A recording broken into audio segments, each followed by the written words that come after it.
घर में जो लो लाइट एरियाज़ हैं, यानी कि वो जगह जहाँ दिन में भी आपको ट्यूब लाइट या बल्ब जलानी पड़ती है, ऐसे कॉर्नर्स पे या ऐसी स्पेसेस में आप बहुत तरीके के पौधे नहीं उगा सकते, क्योंकि most of the plants need a lot of light. उनको नेचुरल लाइट चाहिए, सूरज चाहिए। पर आज की वीडियो में मैं एक ऐसे पौधे के बारे में बात करूँगी जिसको केयर करना बहुत आसान है और आप इसको किसी भी डार्क स्पेस में, डार्क कॉर्नर में उगा सकते हैं, जैसे कि बेडरूम, बाथरूम या घर का कोई भी कोना जहाँ लाइट नहीं आती है। आज की वीडियो के लिए मैं हमारे sponsors wow skin science range of products का धन्यवाद भी करना चाहती हूँ। उनके बारे में हम वीडियो के दौरान और डिटेल में बात करेंगे। तो आइए बात करते हैं जीजी प्लांट के बारे में।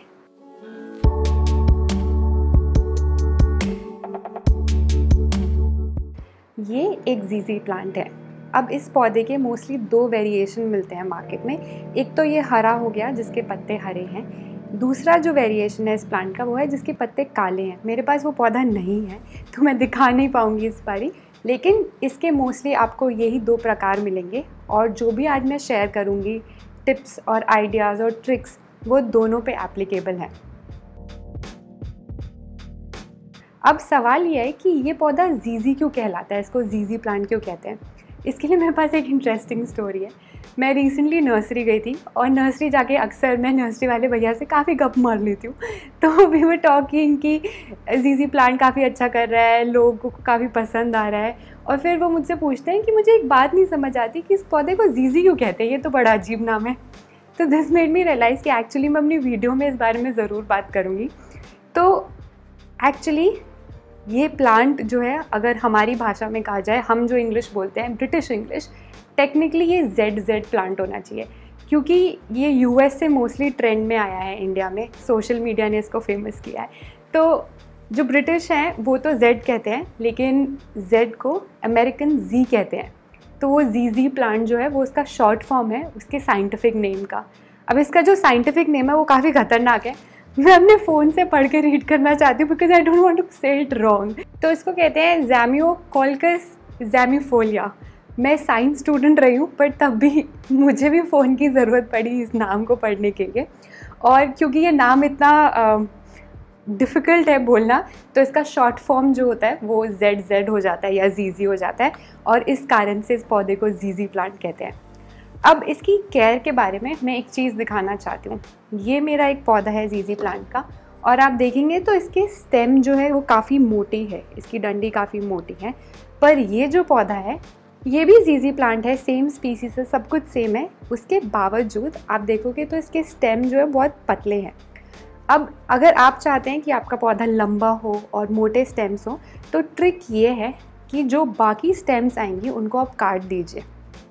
जैसे ये पौधा है, अगर इसके मैं अलग अलग स्टेम्स को काट देती हूँ और सिर्फ 3-4 स्टेम्स को बड़ा होने देती, तो पौधे में जो भी एनर्जी आप दे रहे हैं, फर्टिलाइज़र दे रहे हैं, मिट्टी से जो भी एनर्जी मिल रही है, या वो जो खाना बना रहे हैं, वो सारा सिर्फ 2 स्टेम्स के बड़े होने में यूज़ होगा। इस कारण से वो जो 2 स्टेम या 3 स्टेम होंगी वो काफ़ी मोटी और लंबी हो जाएंगी। लेकिन अगर आपके पौधे में बहुत सारे स्टेम्स हैं तो वो शायद इतने बड़े ना हो पाए, इतने मोटे ना हो पाए। तो अगर आप जीजी प्लांट रखते हैं घर पे और आप चाहते हैं कि वो मोटा और लंबा रहे, तो अब ये ट्रिक ट्राई आउट कर सकते हैं। अब इसके पानी की नीड्स के लिए इसमें हम पानी तभी डालेंगे जब हमें ये बात पक्की है कि पौधा जो है उसकी मिट्टी पूरी तरह सूख चुकी है। इस पौधे को ओवर वाटरिंग, यानी कि पानी डालना जब पौधे को पानी की ज़रूरत नहीं है, इस कारण से आप इस पौधे को मार सकते हैं। ये काफ़ी सेंसिटिव है ओवर वाटरिंग के लिए। इवन अगर आप अंडर वाटरिंग कर रहे हैं, यानी कि जब पौधे को पानी चाहिए और आप पानी नहीं डाल रहे, इस कारण से आपका पौधा नहीं मरेगा। ये पौधा काफ़ी हार्डी है, यानी कि नाजुक पौधा नहीं है, और अगर आप पानी देना भूल भी जाएंगे 14-15 दिन के लिए, कुछ नहीं होगा। लेकिन मेक श्योर कि आप इसमें ज़्यादा पानी ना डालें। अब महाराष्ट्र, कर्नाटका, तमिलनाडु, साउथ इंडिया, जहाँ एक्सेप्ट फॉर चेन्नई, जहाँ पर ज़्यादा गर्मी नहीं पड़ती है, ये पौधा काफ़ी अच्छा करता है। पर अगर आप नॉर्थ इंडिया में रहते हैं और आपको ये पौधा उगाना है, तो इस बात का ध्यान रखें कि गर्मी बहुत ज़्यादा ना पड़े जिस एरिया में रखा है। तो आप इसको बेडरूम में रखें जहाँ आप कूलर, पंखा या AC इस्तेमाल करते हैं। यदि आपको बालकनी में रखना है तो ऐसी जगह पे रखें जहाँ बहुत सारे पौधों की छाँव हो, उनके नीचे रख सकते हैं, तो ये अच्छा करेगा। यदि आप इसको डायरेक्ट सन में रखेंगे जहाँ सूरज डायरेक्टली इसमें पड़ता है, स्पेशली गर्मियों में धूप जो होती है, दोपहर की धूप, तो ये पौधा पक्का मरने लगेगा। और मरने का साइन क्या है कि पहले ये पीला होगा या फिर सीधा ब्राउन हो जाएगा और जो लीव्स हैं वो श्रिवल कर जाएंगी, ड्राई कर जाएंगी। तो अगर आपको लग रहा है कि आपने पौधे को बाहर रखा है और सडनली उसकी लीव्स जो हैं वो मुरझाने लगी हैं, तो आप उसको अंदर ले आइए और कुछ ऐसे कॉर्नर में रखें जहाँ थोड़ी ठंडक बनी रहती है। बाकी इसकी केयर के लिए आपको ज़्यादा कुछ नहीं करना है। यदि आपने पहले कभी जीजी प्लांट रखा है तो एक परेशानी इस पौधे के साथ ये है कि आप सब सही कर रहे हैं, उसके बावजूद भी ये पीला पड़ने लगता है। आप पानी सही डालते हैं, फर्टिलाइज़र डालते हैं, गर्मी से बचाते हैं या फिर डायरेक्ट सन से बचाते हैं, पर तब भी इसके बावजूद वो ब्राउन होने लगता है या पीला होने लगता है। इसका कारण जो है उसके बारे में मैं थोड़ी देर में बात करूँगी। अभी मैं बात करना चाहती हूँ वाव स्किन साइंस प्रोडक्ट्स के बारे में।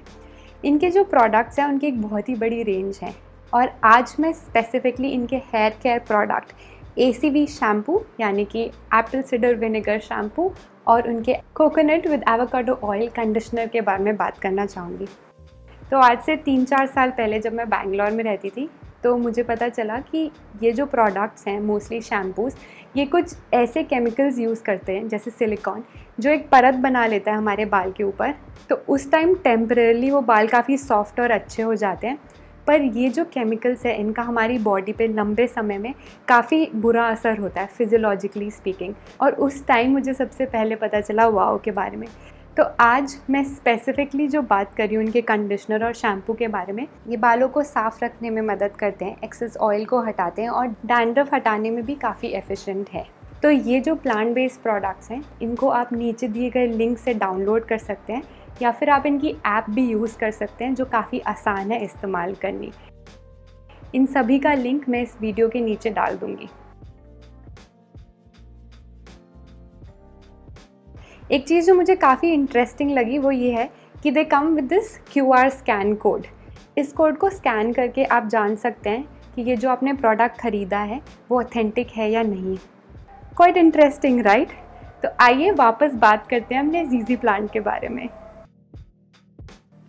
जब भी पौधा इस प्रकार पीला होने लगे तो सबसे पहले ये जो येलोइंग ब्रांचेस हैं इनको काट के अलग कर दीजिए और फिर आप उसको एक वेल लिट स्पेस यानी कि ऐसी जगह जहाँ पे लाइट अच्छी आती हो लेकिन डायरेक्ट सूरज की किरणें ना पड़ती हो, ऐसी जगह पे रख दीजिए। और फिर पानी की फ्रीक्वेंसी भी आप बढ़ा सकते हैं। अगर इस पौधे को आप पास से देखेंगे तो इसकी जो स्टेम है वो काफ़ी सिकुड़ गई है। ये एक इंडिकेटर है कि इस पौधे को और पानी चाहिए। तो जैसे अभी मैं कुछ 14 दिनों में पानी डालती हूँ, अब मैं कोशिश करूँगी कि हर 7 या 10वें दिन में पानी डालूँ।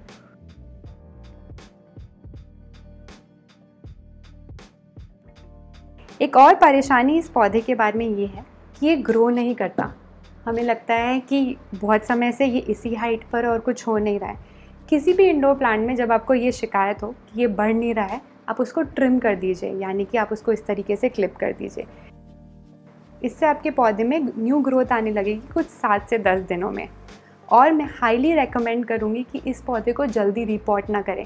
अक्सर जब हम पौधे नर्सरी से लाते हैं तो हम सबसे पहले उसको रीपॉट करते हैं। यदि वो पौधा प्लास्टिक बैग में है तो आप डेफिनेटली उसको रीपॉट करें, बट वो ऑलरेडी अगर पॉट में है तो उसको रीपॉट ना करें, क्योंकि इससे आप जो पौधा है उसको डैमेज कर सकते हैं, उसकी रूट्स को डैमेज कर सकते हैं। तो इसलिए अवॉइड कीजिए। जब तक उसकी नीचे से रूट्स ना आने लगे, आपका प्लांट रूट बाउंड ना हो जाए, तब तक उसको आप पॉट से ना बदलें।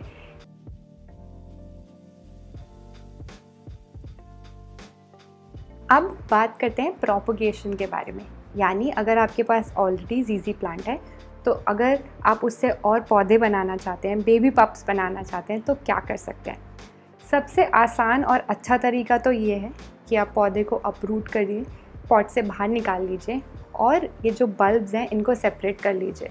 तो ये जो एक बल्ब है जिसके साथ पत्ते भी हैं, स्टेम भी है, इसको आप नए पॉट में डाल दीजिए और फिर कुछ समय बाद इससे और नई लीफ आ जाएंगी। थोड़ा समय ले सकता है ये सेटअप होने में, पर एक बार जब ये नए पॉट में सेटअप हो जाएगा तब इसमें नई ग्रोथ आने लगेगी। अब दूसरा तरीका जिसका सक्सेस रेट बहुत कम है पर वो करना आसान है, वो ये है कि आप इसको बस ऐसे क्लिप कर दीजिए यहाँ से। इस स्टेम को अब आप पानी में डाल दीजिए और कुछ दिनों बाद इसमें रूट्स आ जाएंगी। पर इस मेथड में कुछ प्रॉब्लम्स हैं। पहले तो जब आप इसको पानी में डाल रहे हैं तो ज़रूरी नहीं है कि स्टेम में रूट्स आएँ। आप स्टार्ट कीजिए कुछ 2-3 स्टेम्स के साथ, होपिंग कि एटलीस्ट एक स्टेम में तो रूट्स आ जाएंगे। अब इसमें रूट आ गए थे, इसको मैंने मिट्टी में डाला पर ये मर गया और आप देख सकते हैं कि इसके जो रूट्स थे वो सारे सड़ गए, क्योंकि रूट्स इतने बड़े नहीं थे और मिट्टी में पानी ज़्यादा समय तक रहता है, वो सड़ गए। अब आप पूछेंगे कि पानी में डाल के क्यों नहीं सड़ा फिर? एक्चुअली पानी में माइक्रोब्स नहीं होते, फंगस नहीं होती जो इसको डीके कर दे, पर मिट्टी में मॉइस्चर भी होता है और वो फंगस भी होती है जो इसको डिकम्पोज कर देती है, तो इसलिए ये नहीं वर्कआउट करा। इसके लिए मैंने एक और मेथड जो किया था वो आपने मेरी एक पुरानी वीडियो में देखा होगा इस चैनल पे। ये फ्लोरल फॉर्म है और इसमें मैंने जीजी प्लांट की कटिंग उगाई थी। अब आप देखेंगे कि इसमें काफ़ी रूट्स आ गए हैं।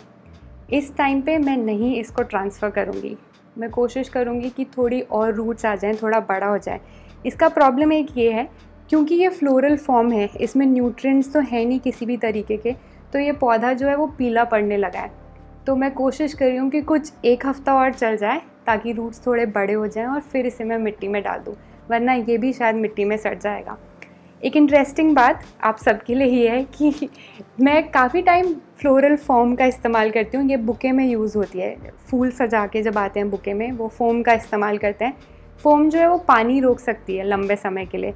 तो स्नेक प्लांट को मैंने पानी में भी ट्राई किया, मैंने मिट्टी में भी ट्राई किया और फिर मैंने फ्लोरल फॉर्म में ट्राई किया और काफ़ी अच्छा वर्कआउट कर गया।